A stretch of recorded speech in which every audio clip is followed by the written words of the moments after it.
A couple of days ago I did a video about living life as if no one's watching, and the video was triggered by the fact that I'd seen this guy in the street dancing, and he was, you know, basically being himself and living in the moment and free to behave how he wanted to behave, totally uninhibited by the presence of other people.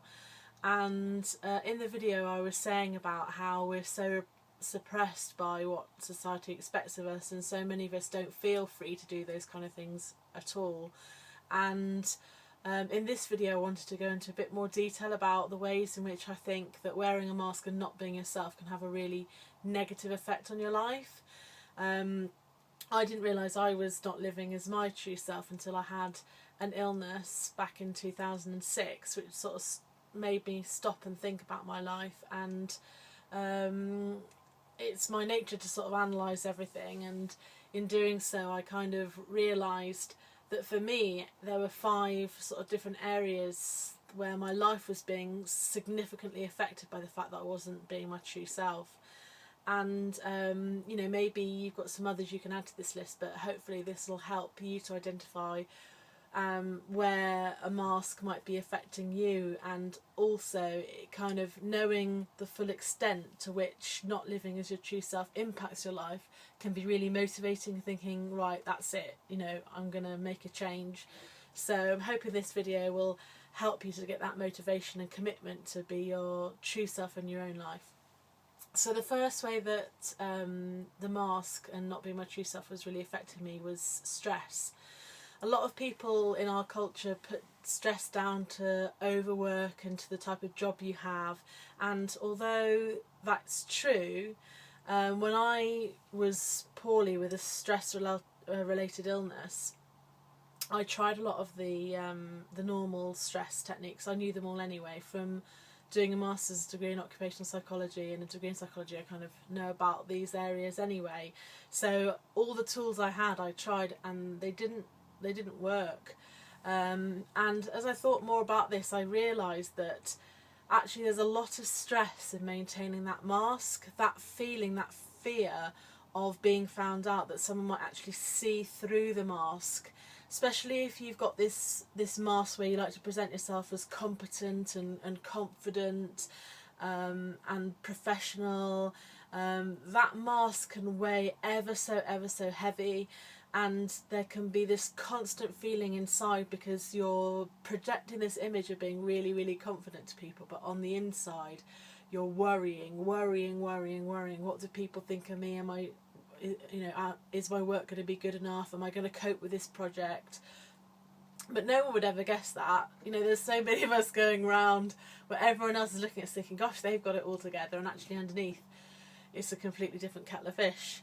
But in psychology there's this phenomenon called cognitive dissonance, and it's this conflict that just describes the inner conflict between how you feel you should be and how you really are, and that promotes stress. That situation of having this constant conflict between who you really are inside and the image that you're projecting to the world, that is incredibly stressful. And I think this underpins a lot more stress-related illness than the sort of things that we're talking about in mainstream culture at the moment.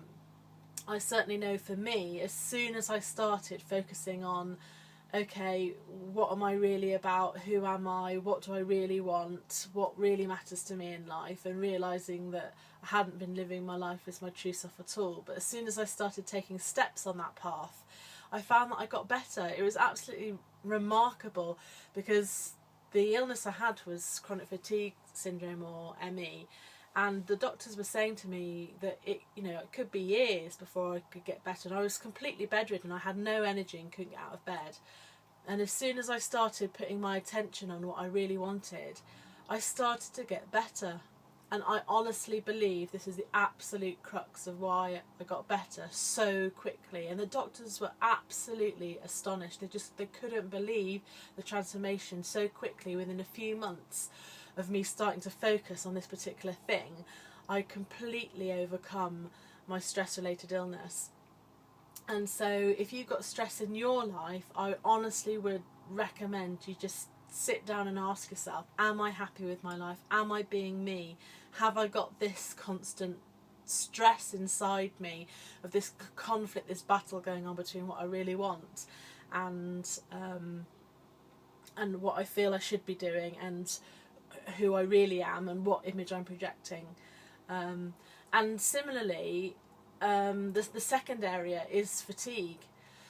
So the second massive impact that not being myself had on my life was just sheer exhaustion, because keeping that facade up, keeping that image 24 hours a day sometimes, you know, depending who you're with and what you're doing, is just absolutely exhausting. Just the thought of it now, it brings back memories, because you don't realise it can be completely subconscious. You might not even realise you have a muscle. I didn't realise, but looking back on it with hindsight, you can see, gosh, like, no wonder I was so tired a lot of the time, because the energy involved in keeping up a facade is huge, and once it drops, it's like, oh, the relief. So maybe you're experiencing that too. The third area where I feel that not being myself was affecting my life was some bad habits that I'd formed, and in particular overeating, which is still an ongoing issue for me. But depending upon how much I'm being my true self, I notice that my overeating stops if I really am being myself and doing what I want. The motivation for overeating disappears. I think it might not be overeating for you, it might be some other kind of unhealthy habit like smoking or drinking or something. But when there's this conflict inside of us between what we really want and what we're actually doing, and who we are and the image we're projecting, that causes a discomfort that we want to distract ourselves from. And so it's only understandable that we are going to find a way to sort of push that down. And it's almost like as soon as we get this kind of feeling, like maybe our heart's trying to call to us that this isn't right, you know, what are you doing? We just think, no, can't face that, and sort of stuff it down with something, or distract ourselves with, it could, you know, any manner of things that you can distract yourself with.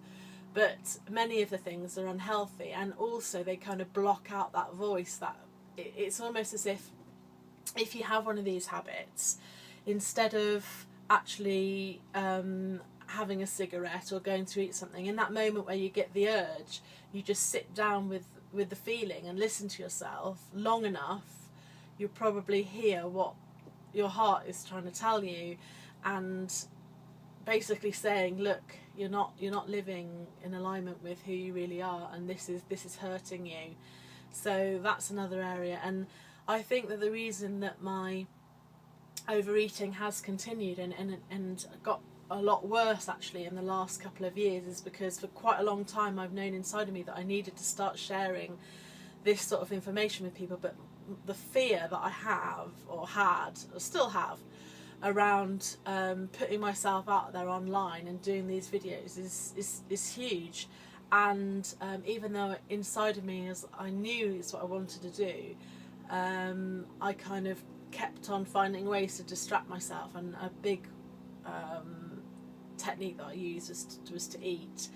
And I really do feel that as I start to do these videos and share who I am and do what I want to be doing, I'm hoping that the overeating will subside again as it has done in the past. It's almost like going through phases of really being in the flow and connected to who you are, and then something might be holding you back, or some obstacles that you need to overcome and face, and then you go through the next sort of period of really being aligned with your true self. And you just, I can see, looking back, because it's been 9 years now since I had my illness and since I made this commitment to being my true self, I can see that the times in my life since then where I've really been in flow with my true self, I have been really healthy and had lots of energy and felt really good. And the times when I've not been, and I'm not, particularly if I keep ignoring kind of calling, all the distraction techniques come into play, you know, TV, everything.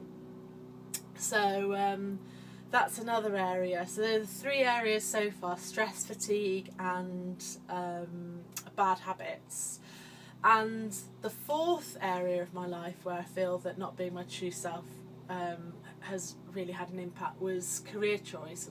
And since my illness, what I decided to do was leave my old career behind and actually set up as a career coach, and that's what I've been doing for the majority of the last 9 years, is helping people who realise they're not doing what they really want to be doing in their work, and helping them to not just figure out what they want to do instead, but have the balls to do it. Because it's not a lot of people, obviously, we sort of think, oh, especially money issues, because if you've got a fantastic career that's paying all the bills and you've got a lovely house and you know in your heart it's not what you want to be doing, you've got some massive choices, decisions to make. But of course, if you're not being your true self, if you're not listening to your heart, and you're basically you've ended up going down the conveyor belt maybe of school, university, career, and you never really stopped to ask yourself, actually, you know, am I still happy in this career? Often we find that we're not, and it's because we're not actually really connected to what we really want to do. And it's not surprising, because if you think about, you know, the career advice in this country when you're at school or at university, I mean, it's just diabolical, and we're not really ever encouraged to listen to our hearts and what we really want to do. Those hobbies that we love to do, the way we used to love to spend our time, usually, you know, they get sort of pushed aside for something more sensible or something more with higher status or more monetary rewards, and then we get to a certain age and start thinking, actually, this is just crap and meaningless and I'm not happy, and get me out of here, sort of thing. I want some more meaning, some more purpose in my life. And of course that's going to happen if you've been encouraged to follow the subjects that you are good at and do the things that you're good at rather than what you really love to do. Of course you're going to end up doing some work that isn't really what you want to be doing. And that's exactly what I found. I actually thought I was really happy in my career because I was so focused on my career for other reasons, which I'll go into explain in subsequent videos. But I was so focused on my career, and because I was getting lots of reward and recognition and pats on the back and promotions, you know, it felt good, for the wrong reasons, but it felt good. And so I kind of equated that with career happiness. But when I had this illness and I really had time to be honest with myself, I thought, actually, this isn't me. I'm not being me at work at all, and I'm not interested in this anymore, especially when it got to a point of just managing people rather than doing the interesting stuff. So that's another area where you might find that if you resonate with any of this I'm not being myself stuff, you know, if you take an honest look at yourself, it might be that you think, actually, you know, this career isn't for me either. And the final area I wanted to talk about was something I already touched on actually in the first video, which is relationships. And of course, if you're not yourself in relationships, if you've got this mask on and you don't let people see the real you, like I said before, the relationships, they're just not really true, they're not meaningful, they're not joyful, and they're not lasting.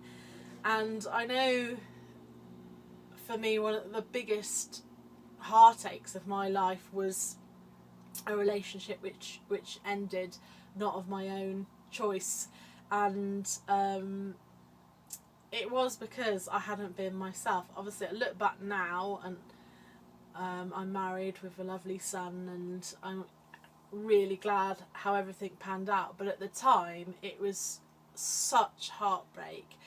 And it was because right from the outset, when I met this guy, I projected an image that was, I mean, I'm not saying I'm not a fun person, but it was all about looking like a fun young professional who was really heavily into drinking, which actually I wasn't, going out a lot, which actually I wasn't, and you know, he was attracted to that. He was attracted to the image that I projected. Fun, carefree, and I'm more carefree now, but at the time I wasn't. At the time, underneath all this veneer, there was just constant self-doubt, self-criticism, really, you know, and it seemed like, because I thought he was such a good catch, the facade was even more far away from the real me, because I thought it needed to be. I had, you know, the kind of like feeling of he was too good enough for me. He was too good for me, and so all this basically came to a head eventually. I just couldn't keep up the facade, and I didn't really have any idea at the time, no idea whatsoever, why our relationship suddenly and continually went just more and more and more pear-shaped. It's only with quite a long time of hindsight that I actually realised it was because I'd been completely fake in the relationship. And the irony is that a few months after he dumped me, he sent this letter to me.